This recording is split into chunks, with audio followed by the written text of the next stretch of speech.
ఆయన అనుకుంటున్నాడు ఇంకా ప్రజలు ఇంకా అమాయకంగా ఉండారు, ముద్దులు పెడితే హగ్గులు ఇస్తే ఇంకా ప్రజలు అదే మాయలో వచ్చేసి పడిపోతారన్నారు. ఒక్క ఛాన్స్ ఇచ్చి ప్రజలు అనుభవించింది చాలు. వాళ్ళెవ్వరు నీ మాటలకి నీ చేష్టలకి నీ యొక్క దానికి పడిపోయే పరిస్థితుల్లో ప్రజలు లేరు. డెఫినెట్ గా ప్రజలు నువ్వు వద్దు బాబోయ్ అని చెప్పి ఈ రోజు 11 సీట్లతో మిమ్మల్ని పరిమితం చేసి ఈ రాష్ట్రం నుంచి పాల్దోరారు. ఈయన తన సొంత కార్యక్రమం మీద పులివెందులకు వచ్చి దాన్ని కూడా రాజకీయం చేసుకుంటూ సొంత పనికి వచ్చి రాజకీయ పని కూడా చేసుకోపోవడానికి పోయి అక్కడ ముసలి కన్నీళ్లు కార్చడం జరిగింది. అక్కడ అధికారులు కానీ ప్రజలు కానీ చెప్తున్నారు మాకు దీనికి ఇన్పుట్ సబ్సిడీ ఉంది అని చెప్తున్నా కూడా అర్థం కాని పరిస్థితుల్లో మాజీ ముఖ్యమంత్రి గారు ఉన్నారు. ఏ రోజైనా అధికారంలో ఉన్నప్పుడు ఈ గత 8-10 సంవత్సరాల క్రితం వరకు ఆయనే ముఖ్యమంత్రిగా ఉన్నారు.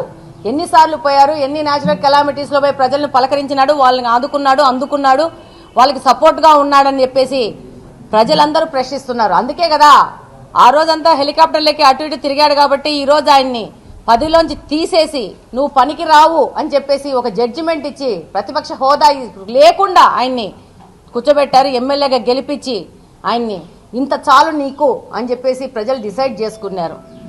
మళ్ళా 3 సంవత్సరాలు వస్తానంటున్నాడు. ఆ రోజు ఒక్కసారి ఛాన్స్ ఇస్తే వచ్చేసి ఏదో చేసేస్తాను మిరాకిల్స్ అంటే ఆ యొక్క తప్పును 5 సంవత్సరాలు ప్రజలు అనుభవించినారు. ఆయన్ను గతంలో ముఖ్యమంత్రిని చేసినందుకు రాష్ట్రాన్ని 15 సంవత్సరాలను వెనకబడి తీసుకుపోయిన దానికి ప్రజలందరూ 15 సంవత్సరాలు కష్టపడే పరిస్థితి తీసుకొచ్చినారు. ఈరోజు రాష్ట్రంలో అసలు డబ్బులే లేకుండా ఊడ్చిపెట్టుకొని పోయినారు. ఏం చేసినాడు ఈయనంటే మందల కింద అవినీతి తిమింగళాలను తయారు చేసి పెట్టినాడు.